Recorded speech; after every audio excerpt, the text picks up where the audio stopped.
What's on, ladies and gentlemen? My name's Ross, I like games, and today we've got the final leader from OP-04. We've got Donquixote Rosinante, and this one, I'm just going to say it, this is a pretty big deal. This is a good card, this is a weird card, this is very, very different to the other leaders that we've seen before. This one we're going to see in a minute. You might already be able to see from the scan on the screen. There is something that should stick out even if you don't really read Japanese. This is a weird card. This is a very different card. And of course, we'll have a quick reminder of these in a moment. But the other day I showed you Baby 5, Pika and Buffalo, who are of course new Donquixote Pirates cards. And I told you, hey, don't worry. There's almost certainly going to be a Donquixote Pirates leader in this set. Because it honestly would have been a little bit weird, ladies and gentlemen. While there is, and it's Donquixote Rosinante. And what we've got here is a green-blue leader who is both Navy and Donquixote Pirates. And if you've read the manga or watched the anime, this will make perfect sense to you. Interestingly, of course, the Donquixote do Flamingo from OP-04 is green-purple, and obviously Donquixote Pirates, but not Navy 7 Warlords, again, makes perfect sense. I do like how thematically this stuff all seems to work a lot. It's almost like people are paying attention. That makes me happy. But basically, it means that, these new green cards that we got in OP-04 can be used with either of these, but then your choice is whether you want to go blue or whether you want to go purple.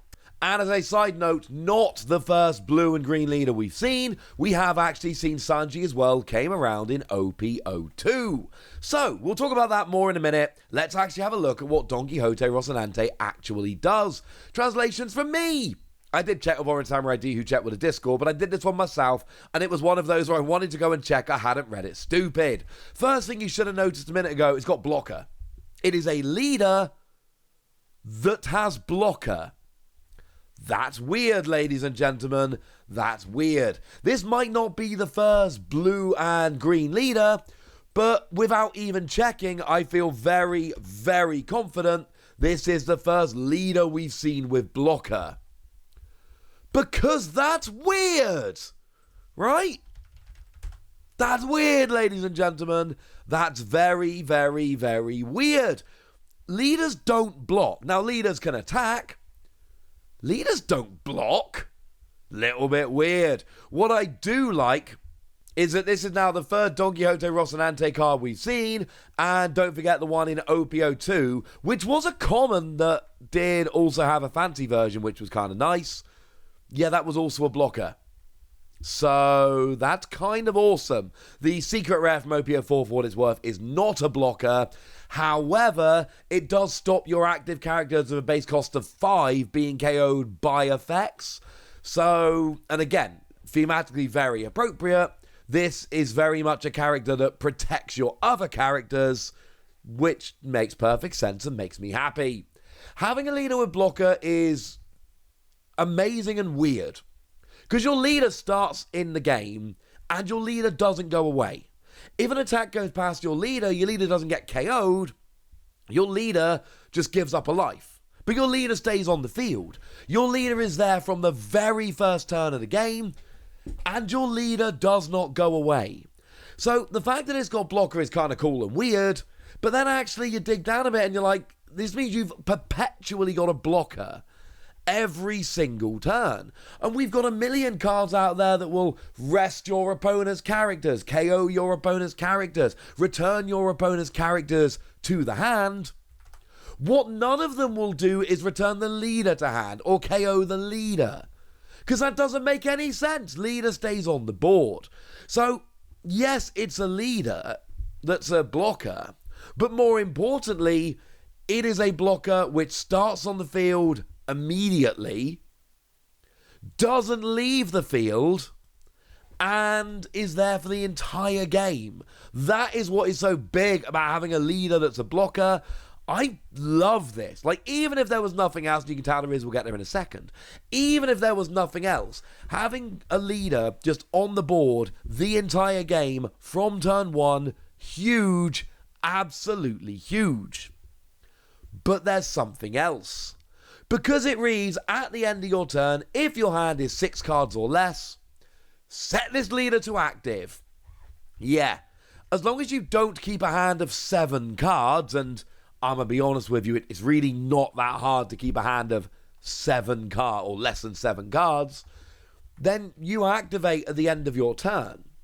Which means not only do you have a blocker on the board for every one of your opponent's turns, but you can attack on your turn, and you've still got a blocker there on your opponent's turn ready to go. So you've got a decent attacker. All the leaders are decent attackers. That's kind of the deal here. And that's inevitable. Remember, leaders generally have 5,000 power. The tie goes to the attacker, and you take a life when you go through the leader. Well, if all the leaders got 5,000 power, except for, the exception, that means that you can basically always attack a leader into a leader and force your opponent to block or counter. So it's already a decent attacker, but now it's a blocker as well, and it can attack on your turn, block on your opponents, etc. I'm in love with this. This is probably my favourite leader from the set. I think this is absolutely ridiculous. I think it's a stunning card because it's a blocker which is always on the board. Absolutely adore this, ladies and gentlemen. Absolutely adore this. And the fact that I can block with it, but it doesn't even stop me attacking because it restarts my opponent's turn. This is a phenomenal character. And it's, well, not even a character, a leader, I should say. But there is actually a ruling query here. There is an awkward ruling because, of course, generally speaking, if you block with a weak character, that weak character goes away. Tony Chopper.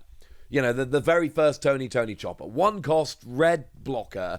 And the whole point was you would sacrifice Tony Chopper to basically just, well, you bin it off, but you'd save giving up a life. Good trade. What happens here? Because you can't KO a leader, as I've mentioned. The thing is, if blocker only worked if you had more power, i.e. if you countered up, that's not a skill, that's just countering. So my inkling here, and it's just an inkling, let's be clear, we're going to need a ruling on this. My inkling is, essentially, you block, and if your opponent gets the attack kind of, more powerful, gutted. Because you blocked, it doesn't take away your life, but you can't KO the leader, so you just get to basically stop 1 attack per turn. Because there's no point saying block only works if you can counter up above the attack, because that is not how blockers worked up to now.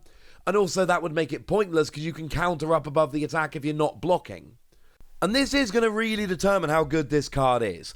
Because if it is a case of you don't actually get to block attacks, you've got to counter up above them, that's really disappointing. If it is, if your opponent's got more power and you block, you can't be KO'd, so their attack just fails, it is absolutely phenomenal. Do remember, of course, one thing this can do, but blocker takes an attack from somewhere else and directs it towards you. So if nothing else, one thing we know for a fact is that you will be able to use this to direct an attack from your character to your leader. Although, if an attack goes through the block and you lose a life, that would be horrendous. So there's a lot up in the air with this at the moment. We've never seen a leader blocking, so we don't actually have a precedent for what happens when an attack is blocked by a leader, but the attacker has more power. We know a character gets KO'd. We don't know what happens with the leader. Like I say, if nothing else, you can still direct an attack away from one of your characters to protect them. That's still great. We don't, unfortunately, know, but don't sleep on how good that can be. We don't know exactly what the ruling is going to be when an attack is blocked by your leader but is more powerful than your leader. The response to that question is going to dictate whether this leader is pretty gosh darn good or full-on ridiculous broken. Now, do remember we did see some Donquixote pirates the other day. We've got nice clear pictures of them, so this is a good excuse to remind ourselves. We've got Buffalo. When attacking once per turn, if 2 or more of your characters are rested, you may set up to one of your 1-cost characters as active. Why would you do that? Well, Baby 5, main, pay 1, rest this character, look at the top 5 cards of your deck, find a Donquixote Pirates card, pop it into your hand, put the remaining cards at the bottom of your deck in any order. So you're essentially restanding so that you're not rested on your opponent's turn, which would allow them to take you out and be a bad thing. But you also need some bigger dudes here. How about Pika? At the end of your turn, you can pay 1 to set Pika as active. And once per turn, if Pika would be KO'd, you can rest up to one of your other free cost or less characters, not named Pika, instead. So you survive. It's kind of ridiculous. These look like pretty cool cards. To compare to Sanji very quickly, because like I said, this isn't the first time we've ever seen a dual color blue and green leader. So we do need to just have a very quick look and actually go, well, hang on a second. Is this better than Sanji? I mean, Sanji, you got the same stats, 5,000 power, 4 life, all very standard. But once per turn, when you play a character with no base effect from your hand, if you got 3 or fewer characters, set up to 2 of your Don as active. Cool little card. I've seen a bunch of Sanji decks out there. Fair to say it hasn't set the competitive landscape on fire. At least, and maybe it's just because it's new and I'm excited, I am way more interested in playing Donquixote Rosinante. Oh, and as a side note here, look at the alternate art. They showed that off as well. It's not the first one we've seen. We saw Monkey D. Luffy the other day, and we saw Renell. So it's not like we haven't seen the alternate art leaders. They are back to the manga faces. But hey, we're talking about this new leader.